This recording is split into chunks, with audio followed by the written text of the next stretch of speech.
Assalamualaikum warahmatullahi wabarakatuh. Apa kabar anak-anak? Baik. Ya, alhamdulillah baik. Sebelum kita memasuki pelajaran, terlebih dahulu kita membaca basmalah bersama-sama. Bismillahirrahmanirrahim. Baik, pertemuan kali ini kita akan membahas tentang Al-Quran sebagai pedoman hidupku. Jadi, kita akan mempelajari 3 kompetensi dasar berikut. Yang pertama itu meyakini Al-Quran dan hadis sebagai pedoman hidup. Yang kedua, memiliki perilaku mencintai Al-Quran dan hadis dalam kehidupan. Yang ketiga, memahami kedudukan Al-Quran dan hadis sebagai pedoman hidup umat manusia. Mulai dari yang pertama, yaitu pengertian Al-Quran.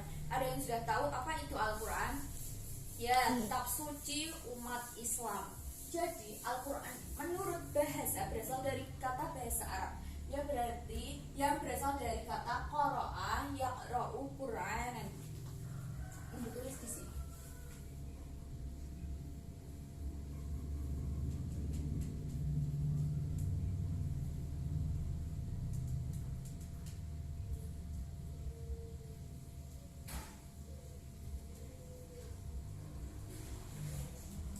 Yang berarti bacaan yang sempurna. Sedangkan menurut istilah yaitu wahyu Allah yang diturunkan kepada Nabi Muhammad SAW secara berangsur-angsur melalui malaikat Jibril, dan membacanya adalah ibadah. Jadi, fungsi Al-Quran itu sebagai hujjah atau bukti kerasulan atas Nabi Muhammad SAW. Al-Quran dimulai dari surah Al-Fatihah dan diakhiri dengan surah An-Nas. Kemudian, kesempurnaan Al-Quran. Yang pertama, dibaca oleh ratusan juta manusia meskipun mereka tidak tahu artinya dan tidak dapat menulis aksananya. Yang kedua, diatur tata cara membacanya, panjang pendeknya, tebal tipis ucapannya, sampai pada etika membacanya. Jadi ketika kita membaca Al-Quran, ada tata cara membacanya, ada tajwidnya, dan kita harus mengerti. Yang ketiga yaitu dipelajari susunan kata dan kosakatanya, dan juga makna kandungannya, dan lain-lain. Kemudian keistimewaan Al-Quran ada 4. Yang pertama, Al-Quran memuat ringkasan dari ajaran-ajaran ketuhanan yang pernah dimuat kitab-kitab suci sebelumnya seperti Taurat, Zabur, Injil, dan lain-lain.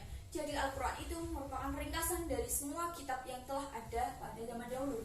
Yang kedua itu Al-Quran memuat kalam-kalam Allah yang dijadikan pedoman hidup manusia sepanjang masa, sehingga Al-Quran memang dikehendaki Allah untuk kekal. Jadi Al-Quran ini merupakan kitab suci yang terakhir.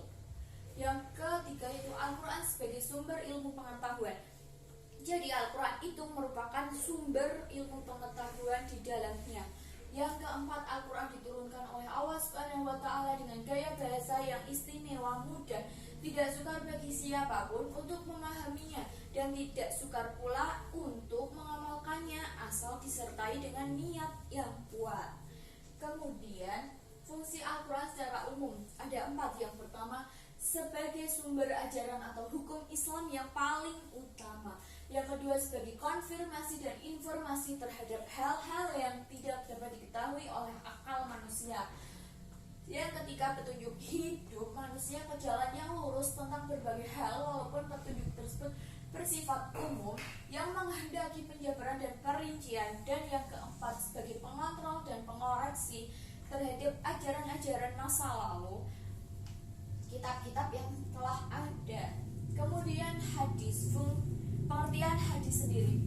Hadis berasal dari kata bahasa Arab juga yang berasal dari kata hadasa,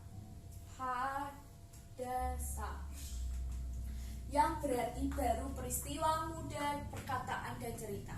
Sedangkan menurut istilah yaitu segala sikap, perkataan, perbuatan, penetapan atau persetujuan takrir Rasulullah SAW.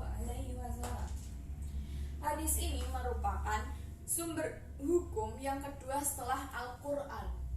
Ini ada dalil dari Quran surah Al-Imran ayat 31. Bunyinya itu qul in kuntum tuhibbunallaha fattabi'uni yuhibbukum wa yaghfir lakum dzunubakum wa huwa ghafurur rahim. Terjemahannya yaitu, katakanlah jika kamu benar-benar mencintai Allah, ikutilah aku. Niscaya Allah mengasihi dan mengampuni dosa-dosamu. Allah Maha Pengampun lagi Maha Penyayang. Selain itu ada dari hadis riwayat Al-Hakim. Kemudian hadis ini dibedakan lagi menjadi 3. Yang pertama itu hadis qauli, fi'li, dan takriri. Kalau hadis qauli itu hadis yang diucapkan oleh Nabi sendiri. Kemudian hadis fi'li itu perbuatan-perbuatan Nabi yang dilakukan Nabi.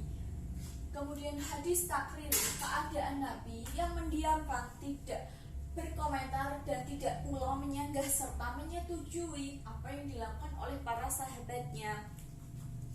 Kemudian fungsi hadis ada 4. Yang pertama yaitu mengukuhkan hukum yang sudah ada dalam Al-Quran. Yang kedua memerinci ayat Al-Quran yang sangat global atau luas, kemudian menetapkan hukum yang belum terdapat dalam Al-Quran. Dan yang keempat yaitu membatasi keumuman ayat Al-Quran. Cukup sekian, terima kasih. Sebelumnya nanti Ibu akan membagikan permainan bingo. Ini sudah ada jawabannya. Nanti kalian hanya melingkari saja ketika Ibu membacakan soalnya. Kalau sudah penuh ke samping atau ke bawah, berarti dia yang bingung. Yang pertama yaitu pengertian Al-Quran secara bahasa. Fungsi Al-Quran secara umum, hadis yang diucapkan Nabi dalam berbagai bidang, wahyu awal yang diturunkan kepada Nabi Muhammad. Sudah ada yang bingung? Bingung. Ya, baik, terima kasih. Berarti kalian sudah paham. Kesimpulannya Al-Quran dan hadis itu sebagai pedoman hidup umat Islam. Jadi, sesering mungkin kita membaca Al-Quran. Baik, kita akhiri dengan membaca hamdalah bersama-sama. Alhamdulillahirrabbilalamin. Wassalamualaikum warahmatullahi wabarakatuh.